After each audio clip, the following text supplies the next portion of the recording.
Well, here we have an active enemy that it's not our principal role. We're here to assist the Afghans, but obviously part of our mission here is a counterinsurgency campaign, and we've been required to close with and destroy the enemy on numerous occasions now, and that's definitely been our some of the highlights for us during this tour is actually getting out and having a chance to do what we've trained for some of us for a number of years. Fighting in the temperatures sometimes as high as 40 or if not 50 degrees Celsius with warm water to drink, with no cool water to be had, and with all of your gear loaded down with all of the weapons and ammunition that we carry, it definitely takes a physical toll. And obviously we do our activities by day and by night, and there's really no time to rest, because if you're not conducting operations, then even if you're in a patrol base, you're still providing security and you're still subject to be attacked. So it's physically and mentally very demanding, but the soldiers have held up extremely well. The equipment has held up extremely well, and we're ready to take the fight to the enemy where and whenever necessary.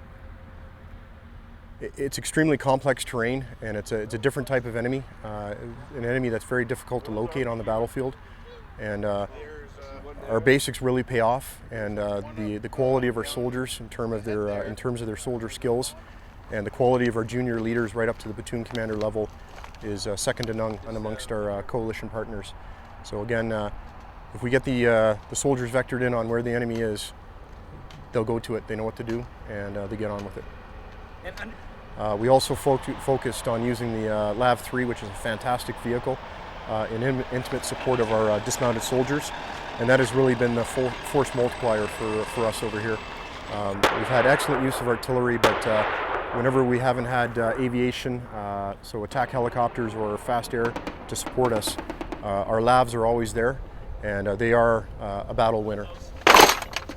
Spinning back kick. Got roosters. Is there a roof? Roosters. Big motherfucking one too.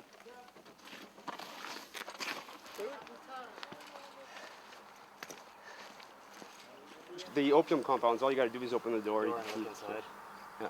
So, okay, right boundary is mud wall, left boundary is the end of the green space on the left. We're just gonna walk up, do that compound on the right, Yeah.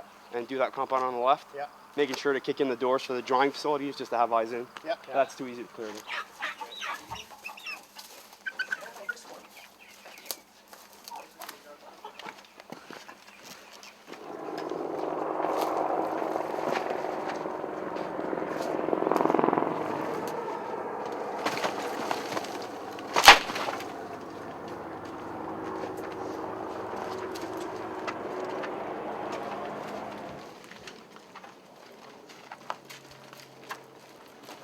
Working with the ANA is always both a pleasure but also a challenge.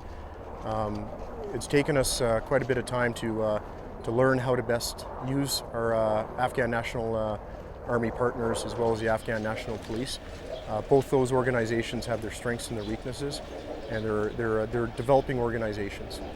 So we've learned over the last few operations where best they're employed, and they're definitely combat multipliers in terms of being able to identify who is Taliban on the battlefield and who is not.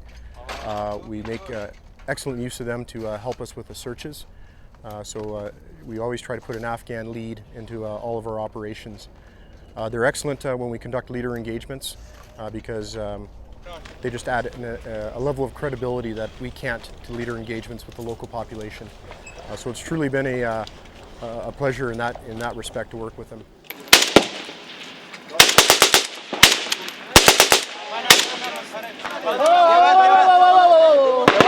No go. Okay. This tour has proven to me that we are second to none amongst any of the coalition partners, be it American, British, Dutch. We truly hold our own, and in fact, most of the areas we're superior to a lot of our coalition partners. We've just returned for an operation that I don't believe there's any other force here in Afghanistan could have achieved the same results, could have maneuvered like we maneuvered, and could have stayed out in the field as long as we did. As the result of this operation, 20 Taliban fighters were dead, 20 of them were seriously injured, and 6 of them are captured. And besides that, they discovered a factory of drug processing in the area that they destroyed. Hey, that's his second. You should start charging for this. Certainly there's been several cases where individuals have done heroic acts, but I think for myself and all of the soldiers, we strongly believe that we're doing what we're trained to do, and we're doing what our country has asked us to do. And we just take pride in our professionalism, and we take pride in our effectiveness. And we're just extremely happy to be over here, able to have an effect and to get on with the job at hand. We feel exhilarated that we've done something that we've been training for. Like for myself, for my 16 years in the forces, this is what I have trained to do for my whole career, to close with and destroy the enemy. We've accomplished that. And for the newer guys, like I tell my guys, for the older guys, it's our FTX, but for them it's their battle school. And they're going to pass on knowledge that they've learned throughout their career, and it'll build a really good, solid NCO Corps and Officer Corps over the next 5 to 10 years. We go my gator material. We go my gator.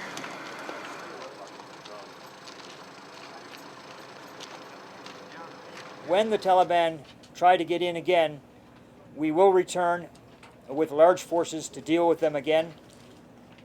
And over time, the Afghan National Army will take on this role with their police, and they'll be able to do it without us.